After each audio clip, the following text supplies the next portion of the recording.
Today is definitely a very important day for our country, so make sure you go out there and cast your votes and let your voices be heard.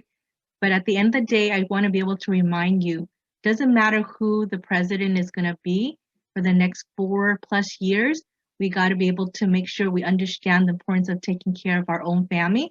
So I want to be able to share with you the introduction page to our Saving Your Future book and why is it important for us to be able to learn to actually take care of our own future instead of having to depend on somebody else. So I want to be able to read to you the introduction to our Saving Your Future book.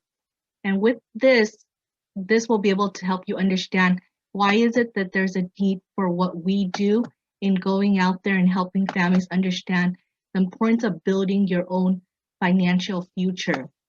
So in the introduction to our Saving Your Future book, it says that according to recent survey, North Americans are facing serious financial challenges. Would you agree, especially during this pandemic time?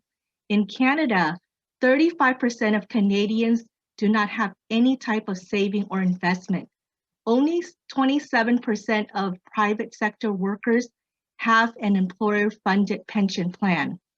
An average savings in the Registered Retirement Saving Plan, the RRSP in Canada, is only 55,000.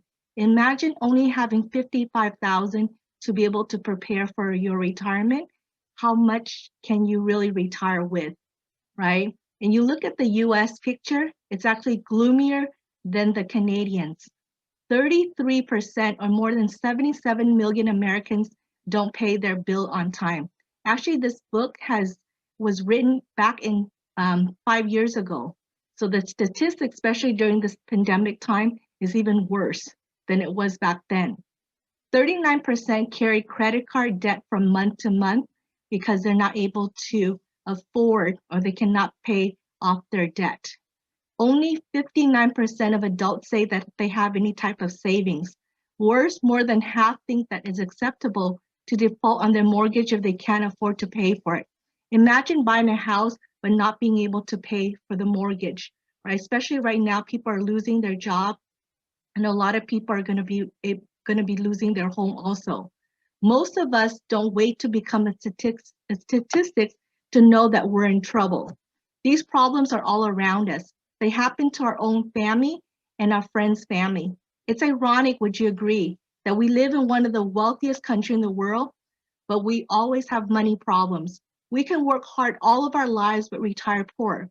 Imagine working 30, 40 years of your life and have nothing to show for your retirement.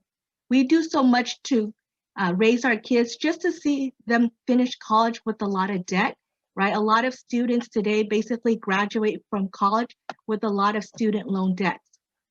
And debt becomes a way of life. We don't have much and we don't know much. Nobody teaches how to manage our money in school, right? Financial issues are not often discussed. Financial products are not always explained. Most people have trouble balancing their own checkbook and reading their financial statement. We use credit card every day and don't understand all the hidden charges.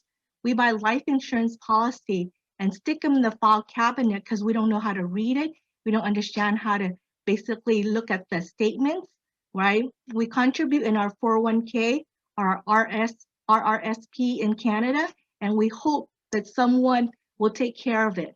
We all want to have a comfortable retirement, but few have a plan. We may be active spenders, but passive savers. It's possible that we don't know what we don't know.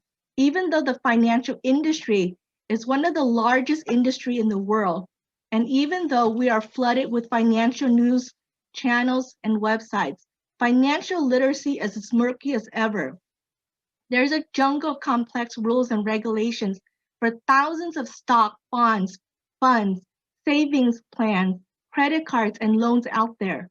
We need to change, and the task won't be easy, but we need understanding first. The old days of passive dependence have to end, and a new era of proactivism and financial freedom must begin. We believe that financial freedom begins with financial literacy. For this book, our Saving Your Future book, right now we have this book in English, in Spanish, in Chinese as well as in Vietnamese. We want to explain finance as how a friend would talk to another friend. We want to make it simple enough using common language for common people. We don't intend to get into a lot of details, but are more focused on the fundamentals of how money works.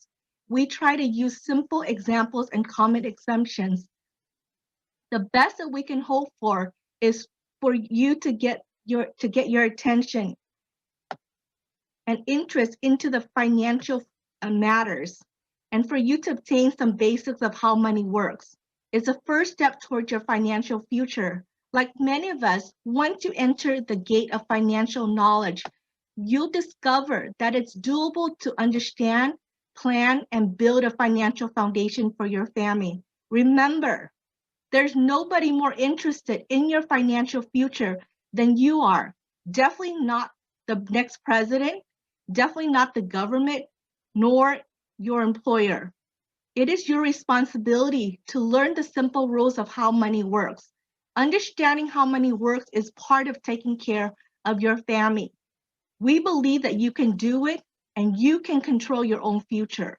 Join our financial workshops for you to be able to understand what is it that you need to do to start learning how to build your own financial future and definitely be control of your own financial future instead of depending on somebody else.